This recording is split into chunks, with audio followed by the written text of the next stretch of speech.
என்ன வேலை செஞ்சுட்டு இருந்தாலும் இவங்களும் கொஞ்சம் அப்பப்போ கவனிச்சிட்டே இருக்கணும். எப்போயும் வைக்கிற இடத்துல சாப்பாடு இருந்துகிட்டே இருக்கணும். இல்லை அப்படின்னா இந்த பக்கமாக மதில்கிட்ட வந்து உக்காந்துட்டு கூப்பிட்டுக்கிட்டே இருப்பாங்க.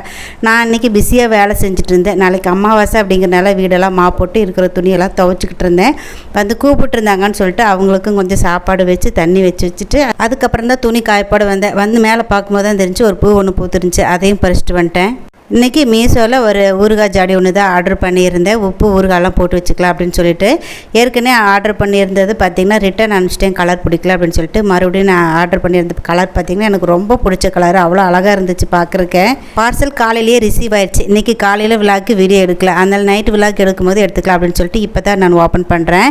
இந்த ஜாடி நல்லா இருக்கா இல்லை கலர் பிடிச்சிருக்கா அப்படின்னு சொல்லிட்டு கமெண்ட் பண்ணுங்கள். இந்த ஜாடி கிச்சனில் வச்ச உடனே பார்த்திங்கன்னா பார்க்குறக்கே ரொம்ப அழகாயிடுச்சு. கிச்சனே பார்க்குறதுக்கு நல்லா இருந்துச்சு. இன்றைக்கி நைட்டு டின்னர் என்னன்னு பார்த்தீங்கன்னா தக்காளி சாப்பாடு தான் செய்ய போகிறேன். ஒரே சாப்பாடாக செஞ்சிடலாம் அப்படின்னு சொல்லிட்டு. மாவு இருக்குது 2 நாளாக நைட்டில் டிஃபனாகவே செஞ்சாச்சு. அதனால் இன்றைக்கி சாப்பாடு செய்ய சொல்லிட்டாங்க. அதனால் 1 pot ரைஸாக தக்காளி சாதம் தான் செய்ய போகிறேன். லஞ்சுக்கு செஞ்ச ஒயிட் ரைஸும் இருந்துச்சு, பருப்பு ரசமும் இருந்துச்சு. அதனால் கொஞ்சமாக மட்டும் சாப்பாடு தக்காளி சாதம் வச்சுட்டேன்.